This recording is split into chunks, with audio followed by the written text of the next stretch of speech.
Hi, welcome to Bookie. Today we will unlock the book The Millionaire Next Door, The Surprising Secrets of America's Wealthy. After years of research, in this book Stanley and Danko share strategies or secrets of ordinary American people that have accumulated wealth to the point of becoming millionaires.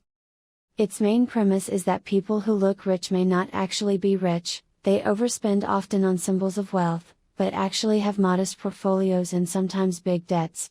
On the other hand, actual millionaires tend to live in middle-income neighborhoods, drive economical cars, wear simple watches and buy suits off the rack. Let me ask you a question: what is your impression of millionaires? Do they go to high-end venues, wear luxury watches, drive exotic cars, buy yachts, live in mansions, build wine cellars, and enjoy luxury brands? If your answer is yes, chances are you've been duped by the carefully created image of the rich in the media. Real millionaires don't look like this. They don't splurge. They're frugal and low-key. They may even be living next door. Those who wear gold and silver are the typical rich, illusion created by the consumer market, which poses two problems. First, it makes us feel that the kind of life wealthy people have is unattainable to us, which means is far away from us, and no matter what we do we wouldn't be able to keep up with that. Second, it induces us to imitate the typical rich model deliberately and embark on the road of high consumption as the pseudo-rich.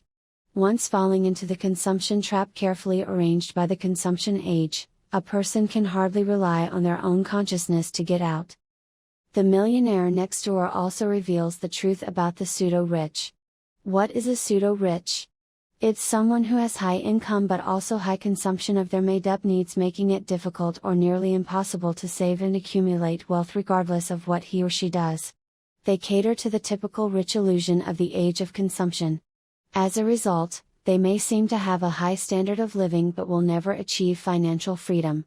In contrast, true millionaires do not get caught up in the lifestyle of appearances. The book is a highly statistical exploration of America's millionaires, which consists of households who have a net worth of $1 to $10 million. The authors, both of them being scholars, were studying and researching the profiles of the wealthy, and accidentally found a very interesting pattern of consumption, investment, and savings within them, what they like to call the hidden secrets of the wealthy. As a result, Stanley turned these observations into a series of bestsellers of wealthy people, the most influential of which was The Millionaire Next Door. After it was published in 1996, it stayed on the New York Times bestseller list for 88 weeks and sold for more than 1 million copies. He explains that the public's view of wealth is wrong. Income and wealth are not the same. Both the rich and the pseudo-rich have high incomes, but the rich accumulate much more wealth than the pseudo-rich. Second, one can hardly become a millionaire through luck, inheritance, high social status, or even high intelligence.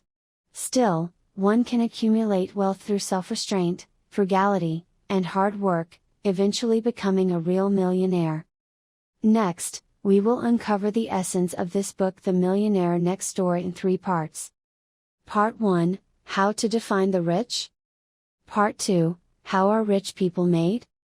Part 3, How do ordinary people become rich? Let's take a look at the first part now. What is rich?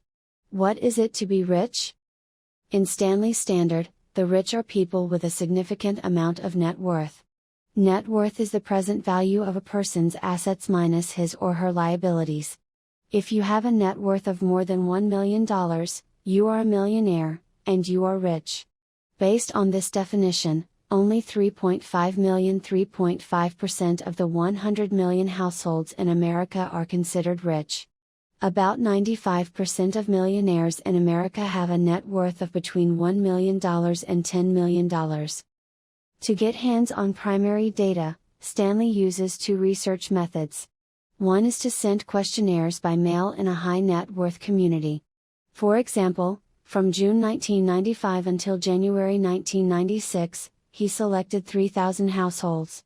A total of 1,115 surveys were completed in time to be included in his analysis.